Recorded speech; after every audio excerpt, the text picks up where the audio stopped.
పట్టిసీమ నీళ్లు పరుగెత్తుకుంటూ కృష్ణమ్మ ఒడి చేరుతున్న ప్రతిపక్ష సభ్యులు నమ్మే పరిస్థితుల్లో లేరని మంత్రి దేవినేని ఉమామహేశ్వరరావు విమర్శించారు. నదుల అనుసంధానమే జరగలేదని ఆ పార్టీ నేతలు బాధ్యతారాహిత్యంగా మాట్లాడుతున్నారని మంత్రి మండిపడ్డారు. పట్టిసీమపై వైకాపా వైఖరి ఏంటో చెప్పాలని ఆయన జగన్ను ప్రశ్నించారు. సుమారు 4 టీఎంసీలు పైగా కృష్ణా డెల్టా కాలువలకి విడుదల చేయడం జరిగింది.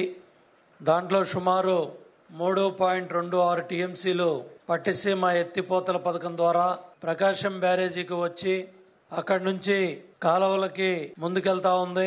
ఈ విధంగా నీటి విడుదల చేసి ముందుకెళ్తా ఉంటే వైఎస్ఆర్ కాంగ్రెస్ పార్టీ నాయకులు దివాళా కోరు రాజకీయాలు చేస్తా ఉన్నారు. ఈ రోజు కూడా వాళ్ళ పార్టీకి సంబంధించిన ముఖ్య నాయకులు నదుల అనుసంధానం ఎక్కడ జరిగింది అంతా అబద్ధం అని చెప్పేసి మాట్లాడుతా ఉన్నారంటే ఎంత బాధ్యతారాహిత్యంగా మాట్లాడుతా ఉన్నారో రాష్ట్ర ప్రజలకు తెలియజేయాలని ఈరోజు ఈ ప్రెస్ మీట్ పెట్టాల్సిన అవసరం వచ్చింది. ప్రధాన ప్రతిపక్ష నాయకుడు వైఎస్ జగన్మోహన్ రెడ్డిని పట్టిసీమ మీద నీ స్టాండ్ ఏంటి? పట్టిసీమ జరగదని మాట్లాడావు. బాధ్యత గల నీ పార్టీ నాయకులు నదుల అనుసంధానమే జరగలేదని మాట్లాడుతా ఉన్నారు. దీని మీద నువ్వు రాష్ట్ర ప్రజలకు క్లారిటీ ఇవ్వాలి. నీ పార్టీ నీ స్టాండ్ ప్రధాన ప్రతిపక్ష నాయకుడిగా రాష్ట్ర ప్రజలకు సమాధానం చెప్పాల్సిన బాధ్యత నీ మీద ఉంది.